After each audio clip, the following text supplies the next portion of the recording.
我哋咧就嚟到我哋嘅第二章啦，呢個嘅千年嘅恩怨啦。咁咧同埋咧點樣用甘露去換取自由嘅約啦。我哋啱啱之前咧就講到啦，迦流羅咧佢哋即係點樣喺呢個嘅悲憤啦，喺個悲劇中嘅誕生啦。咁佢嘅悲劇就係首先哥哥一出世有殘廢啦，俾佢阿媽搞到。咁第二啦，就係佢一出世嘅時候就見到阿媽咧就成為咧人哋嘅奴婢啦，俾一班嘅水龍，一班佢覺得哇，點解可以俾自己個阿妹或者可能俾自己嗰啲侄仔啊、侄孫啊去恰啊、去洗啊，咁樣佢就覺得哇好慘啊！所以佢個心咧一出世嘅時候已經係好嬲啦。咁但係啦，佢都冇話好衝動喎，因為佢知道咧，如果要救媽媽嘅話咧，係需要咧除咗佢有力量啦，都需要有智慧嘅，所以佢就做咗一個好驚人嘅決定啦！當時佢咁細個啦，出世只係第一日啫，咁佢就直接啦揾水龍嘅媽媽咧，就做一個談判，咁咧就想問佢究竟你要啲乜嘢，你先可以放過阿媽。當應神咧揾到咧呢個嘅水龍呢一班之後啦，咁亦都提出啦，願意用任何條件啦換佢媽媽嘅自由啦。咁咧水龍咧就見到啦，哇！呢個嘅應神啦，話又英明神武啦，又大隻啦，神力非凡啦，出世嘅時候以為係火神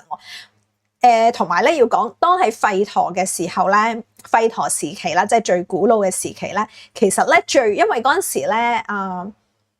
天帝因陀羅嗰啲先啱啱出世嘅啫嘛。即係佢係同呢一個嘅應神啊、水龍同 Grey 咁樣出世噶嘛，所以嗰陣時最勁嘅咧就係火神噶喎，因為咧火神咧先可以咧將咧所有嘅嘢去傳遞，咁所以佢哋覺得哇火神係好勁嘅，即係遠古時期嗰個火啊係好犀利嘅，所以咧佢當時係覺得哇佢可以媲美到火神啊，所以覺得佢好勁啊咁樣啦，咁所以咧咁但係咧同埋咧蛇族咧會有一個嘅缺點啦，就係佢哋好貪心，亦係好怕事，又好貪心嘅。咁咧，佢就諗咗一個咧，係幾乎咧唔可以完成嘅任務啦。咁咧，佢就覺得呢個任務，因為佢用任何條件去交換啊嘛，梗係諗個最難度高嘅俾佢啦。咁同埋第二啦，如果佢完成唔到咧，就可以剷除埋呢一個嘅威脅。咁所以就覺得呢一個咧就應該係哇兩全其美嘅方法啦。咁又可以為到佢哋成個嘅龍族有一個好大嘅利益啦。佢就話好啦，咁如果你想媽媽自由嘅話咧，咁你就去天界幫我哋咧去攞呢個嘅不死甘露。咁呢個嘅不死甘露咧嘅梵文咧就叫做 Amrit。咁佢咧就係話啦，嗱你帶翻嚟嘅，我咪俾你阿媽做自由咯。咁不死甘露係啲乜嘢嘢咧？咁就係當時咧眾神去搞乳海，點解佢哋要搞乳海？因為佢哋就係要提煉呢個不死甘露。所以天神啊阿修羅佢哋好話要搞成1000年先搞到呢一個嘅不死甘露出嚟，所以嗰個不死甘露係幾咁重要咧？即係對啲天神同埋阿修羅嚟講，因為飲咗佢啦，除咗咧神力咧係可以擴大，即係增加10倍之外咧，仲可以有長生不死喎。因為當時咧佢哋唔係長生不死，佢哋只係條命係長過我哋嘅啫，但係唔係長生不死嘅。咁所以咧，哇好多嘅都想要有呢一個嘅不死甘露啦，但係因為唔係個個 level 都可以飲到噶嘛，咁咧佢咧就係一個嘅天界嘅一個嘅根基啦，咁所有嘅神族嘅力量咧嘅泉源嚟嘅，咁所以眾神咧都係要好嚴密咁樣去保管啦、看管咧呢一個嘅不死甘露啦，咁亦都手臂係極度森嚴嘅，咁基本上係冇可能咧係可以咧即係重重咁樣嘅咁守衛森嚴啦，咁一個阿應神 BB 咁樣樣咧，咁咧就可以單槍匹馬咁樣樣就去攞到噶嘛，咁佢覺得係冇可能發生啦。單挑整個嘅天界咧，佢竟然係諗都冇諗過，佢就答應咗啦。咁所以咧呢一個好驚天動地嘅冒險咧，咁就正式開始啦。咁咧佢咧呢一個嘅應神咧，原來佢真係好誇張嘅大隻嘅。而家咁樣講咧，其實係好難講嘅，因為成個宇宙咧，佢開嗰個嘅翼咧，已經係大過咗我哋而家知道嘅宇宙咁誇張嘅。咁咧佢咧就即刻啦就直飛呢個嘅天界啦，咁咧就引起咗咧好大嘅波浪嘅。咁咧第一關咧就係一啲嘅天神嘅大關啦，咁咧眾神咧都知道佢嘅來意之後啦，就已經咧派咗好多嘅天軍咧去阻攔佢噶啦。但係咧迦流羅咧佢咧嘅神力係無邊啦，佢就求其咧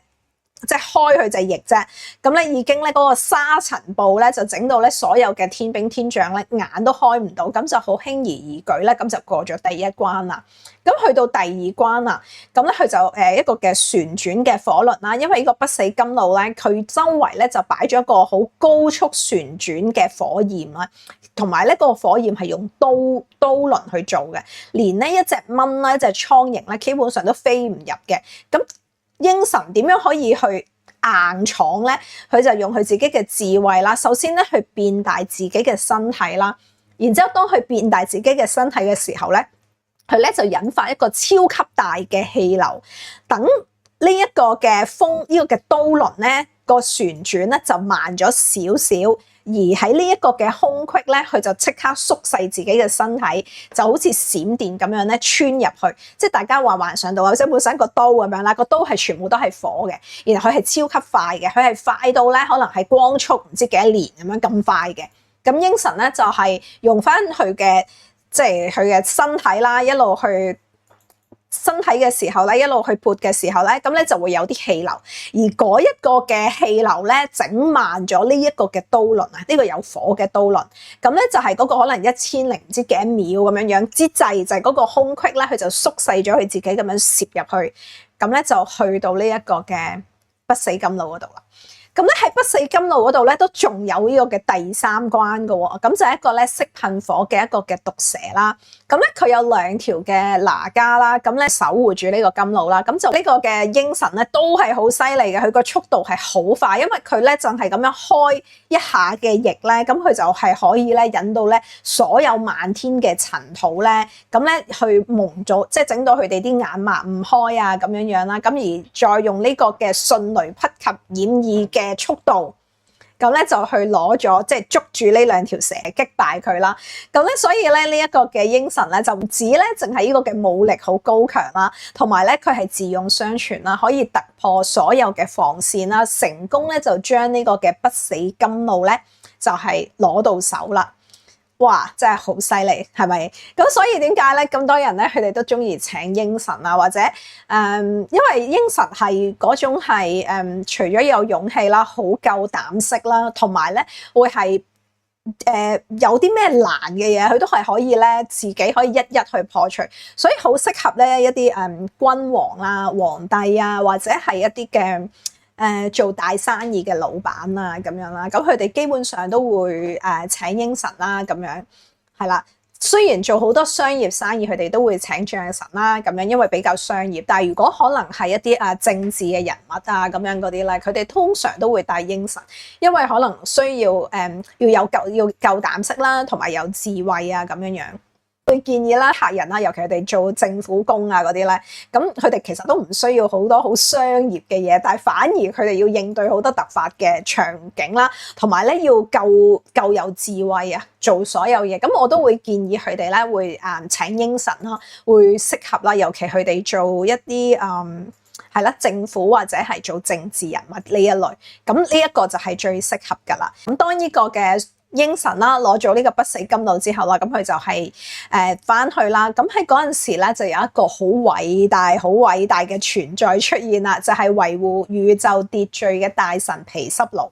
咁咧去到嘅時候咧，咁呢個嘅毗濕奴就出現啦。但係毗濕奴咧係一個好有智慧嘅神啦，佢就冇發嬲，反而咧就係覺得哇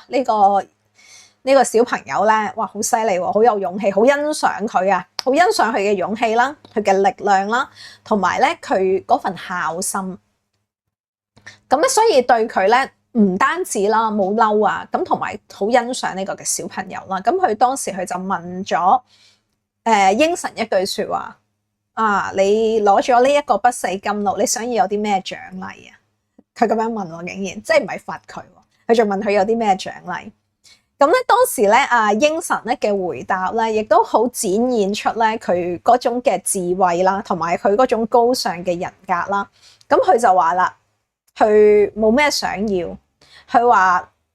我希望可以你成為我嘅唯一嘅主人，可唔可以俾我成為你嘅坐騎？咁佢呢個就係佢唯一嘅請求咯。毗濕奴聽完之後真係嚇親咯，即係一個咁大嘅神嘅祝福，即係佢唔係要要咩力大無窮啊！大家可能有聽過嗰啲啦，好多啲阿修羅啊、天神啊，成日都要阿濕婆啊，或者要毗濕奴去祝福噶嘛，即係佢哋會好多嘢噶嘛。咁但係咧，反而阿應神係冇求呢一啲咯，佢仲要話我可唔可以成為你嘅坐騎喎？咁所以咧。哇！毗濕奴已經係欣賞佢噶啦，聽完佢咁樣講之後咧，仲更加欣賞佢啦。咁咧，所以佢賜咗佢一個啦，係唔需要飲不死甘露，佢嘅力量咧係比起飲不死甘露更加強大，同埋會長生不死。咁呢個咧就係毗濕奴嘅祝福，再加埋咧可以成為毗濕奴嘅坐騎。咁所以毗濕奴係有兩個嘅坐騎嘅。當佢冇嘢做嘅時候咧，就會翻去瞓啦。嗰張龍床啦，就係阿能達達卡啦，就係佢第一個嘅一個嘅都係坐騎啦咁樣樣。當佢要打仗，當佢要去同敵人啊，要面對一啲嘅即係魔像嘅時候咧，咁佢就會係坐應神嘅。呢一個嘅像咧，帕那賴宋括啦，我哋泰文叫做九宮占星嗰啲啦。咁如果個客咧，佢嘅咖喱即係佢嘅三角形嗰個位係土星啦，即係個數字係7咁樣樣啦。呢一個位咧，其實係好危險噶嘛，因為本身土星已經係差噶啦，已經係帶嚟好多嘅惡運啦，仲要嗰年係成為一個三角形嗰個啦，就係再差啲嘅話咧，咁我哋會建議佢咧帶嘅佛牌咧就會係呢一個嘅毗濕奴坐住應神嘅佛牌，咁去解呢一個解厄啊。咁但係我哋都要睇下係啱唔啱嘅。咁因為我哋人會話成世都差噶嘛，咁土星已經係差噶啦，哇，仲要係咁啱得咁巧差，然後再加埋咖喱，即係加埋嗰個咩壓，嗰個叫咩啊？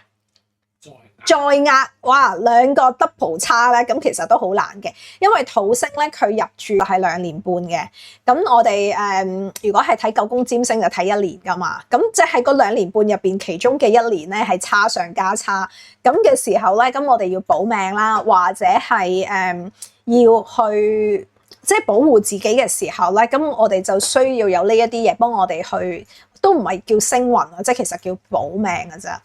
啱啱咧走咗嗰個明星，即係個男星咧，內地嗰個演員咧，其實咧，如果你睇翻佢係啱啱學完嗰啲同學仔，你可以用九宮占星去占下佢啦，佢就係咁啱兩樣嘢喺一齊，所以咧就係好容易係冇命或者係死於非命，就係呢一個嘅時間咯。我會咧繼續咧去講啦呢一個啦，咁咧所以咧阿毗濕奴啦，咁當時啦就好感動啦，咁就賜咗佢2個恩典啦，一個咧就係佢會有永生啦，係唔需要飲不死甘露。第二咧嘅恩典咧，哇就犀利啦呢一個，佢咧就話啦，佢將會係一切眾生之上，同埋咧俾佢咧可以咧以蛇啊以哪吒為食啊。即係俾佢可以，因為佢嗰時仲係 BB 啊嘛，出世第一日已經要救阿媽噶啦嘛，所以佢第一嘅恩典咧就係永生啦。第二咧就俾佢咧可以咧食呢個嘅水龍啊，即係食呢個嘅哪吒，就係成為佢哋呢個嘅應神嘅族咧嘅食物啊。咁所以咧喺呢一個嘅祝福之下咧，應神咧就係變成咗毗濕奴嘅坐騎啦。同埋咧，佢永遠打仗咧，佢都有嗰個鷹嘅標誌嘅，所以你見到咧泰國嘅國徽啦，都係鷹嚟嘅。點解咧？就係因為咧泰國咧，佢相信咧佢嘅國王啦，尤其係呢個嘅王朝啊，佢嘅國王咧咩拉瑪就係羅摩咁解啦。如果係法文。羅摩咧係毗濕奴嘅轉世，所以佢哋會覺得所有嘅皇帝都係毗濕奴嘅轉世，所以佢哋所有嘅坐騎啊、船啊、車啊、旗幟啊、國徽啊都要有呢一個嘅應神。咁因為毗濕奴每一次嘅打仗、每一次嘅下凡咧，都會同埋應神一齊嘅。咁所以呢2個嘅恩典咧，就奠定咗咧應神同埋水龍咧，佢哋點解一個就會係捕食者，一個就永遠咧就好似佢嘅。即係佢嘅食物啦，就係呢一個嘅關係啦。個嘅因果輪迴啦，咁呢個就係其中一個嘅詛咒嘅開始啦。咁咧，當咧應神咧帶住呢個嘅不死甘露啦，去翻水龍嗰度啦，咁佢都好遵守佢嘅諾言啦，就放低啲甘露啦。哇！咁跟住成班嘅水龍咧，哪吒就哇好開心啦，即係冇諗過呢個 Mission Impossible 嚟噶嘛，哇！咁樣佢都可以做到嘅，咁咧就終於咧就肯咧釋放咧應神嘅媽媽啦。咁應神咧就救咗佢嘅媽媽啦，但係呢一個嘅故事咧唔係咁簡單嘅吓。咁咧因為應神咧佢咧其實係好聰明嘅，咁所以佢咧就當時咧佢就叫咗咧天帝因陀羅啦跟埋佢一齊嚟，咁咧就同咗今日放咗佢媽媽得救咗之後啦，咁佢就將個不死甘露咧就放喺度，然之後咧就同啲水龍講話：你哋咁污糟邋遢，係唔可以飲呢啲聖水㗎。你哋飲聖水之前，就好似我哋平時拜神之前都要沐浴更衣啦。你哋實都躝嚟躝去污糟咁樣。咁跟住咧就叫班水龍咧就你快啲啦，快啲去沖完涼先過嚟飲啦咁樣樣。咁咧，當咧佢哋啲水龍咧就真係去咗沐浴更衣嘅時候咧，咁咧天帝咧就攞翻呢個嘅不死甘露咧上翻去天庭啦。咁所以咧應神咧就其實救咗佢媽媽啦，又雖然攞咗呢個不死甘露啦，但係其實佢冇諗住咧呢啲不死甘露咧係俾呢啲水龍去飲嘅。咁所以佢係一個非常之聰明啦，同埋咧亦都有後着嘅一個嘅天神嚟嘅。佢當時咧就擺咗啲不死甘露咧喺一種嘅草上邊啦，嗰種草咧就叫做驅蛇草。呢一種草咧就係好似刀咁樣樣噶，即係嗰啲葉啊。咁咧，天帝咧攞翻之後咧，咁當啲水龍翻到嚟咧，就見到唔見咗個不死甘露啦，咁就好絕望啦。咁然之後佢都喺度揾啦，去咗邊咧？去咗邊咧？咁佢就用佢條脷去舐嗰啲草啦。啱啱咪講咧，嗰隻嘅草好似刀咁樣樣嘅，咁所以當佢舐嘅時候咧，就戒咗佢哋條脷啊。所以咧之後咧，所有嘅蛇咧條脷咧都係分叉嘅，但係咧佢哋咧就一無所獲之餘啦，仲要成為咧應神咧世世代代嘅食物啦，就呢個咧就係佢哋嘅命運啦。所以咧呢一個咧就唔止係一個復仇嘅故事啦，仲係一個誠信啦、智慧啦、孝心啦嘅因果嘅預言嚟嘅。咁應神啦，佢咧就憑住自己嘅勇氣同埋智慧啦，就贏咗啦佢媽媽嘅自由啦、永生啦，同埋咧一個大神嘅眷顧啦。咁而水龍佢哋啦，就係因為佢媽媽開始係欺騙啦，同埋貪婪啦，所以佢失去咗一切之餘咧，仲有呢個嘅永生嘅詛咒咯。咁所以呢一個嘅恩怨咧喺呢度，雖然好似告一段落啦，但係亦都係一個不死嘅循環。不斷生生世世咁樣樣，咁其實故事去到呢度係咪結束㗎啦？咁其實當然唔係啦，因為呢個故事喺印度再傳入佛教，咁去到佛教嘅時候咧，咁個結局咧有一個好驚人啦，亦都充滿一個好哲學嘅轉變啦。咁最後呢個嘅應神嘅結果會係點樣樣咧？